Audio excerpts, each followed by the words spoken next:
Kunwaring sweet lover pero scammer pala ang isang lalaki sa Mandaluyong. Pinaibig niya ang 6 na babae, saka hinuthutan ng aabot sa 25 million pesos. Nasa frontline ng balitang yan, si Faith Del Mundo.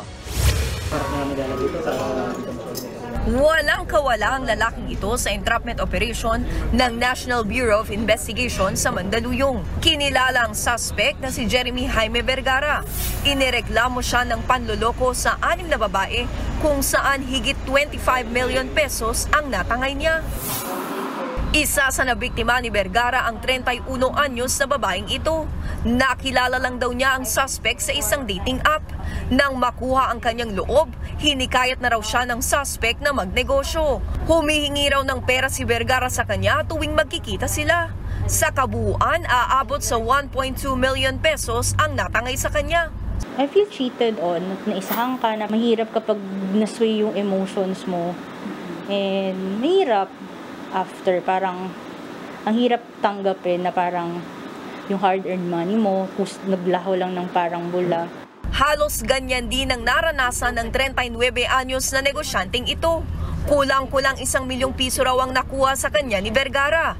Nang hingi pa raw ng mga branded na sapatos at bag ang suspect.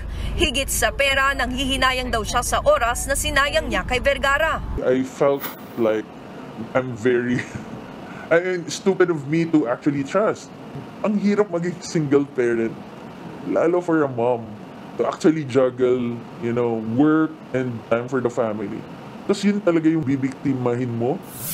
Ayon sa NBI, posibleng mas marami pang nabiktima ang suspect lalo't matagal na niya itong modus. 2018 pa, nag-start na siya sa kaniyang modus.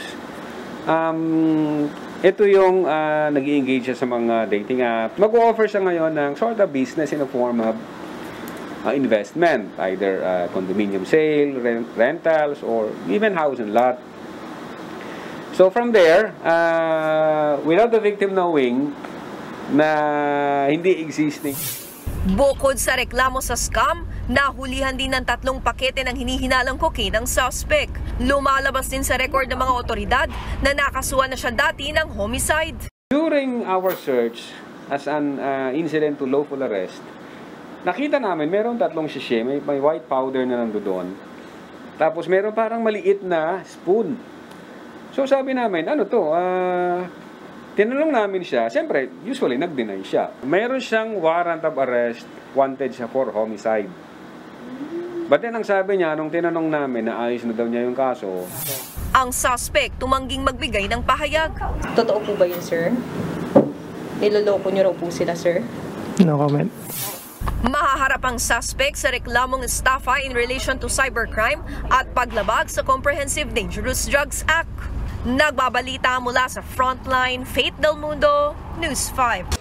Mga kapatid, Cheryl Cosim po, huwag maging huli at maging una sa lahat sa balitaan.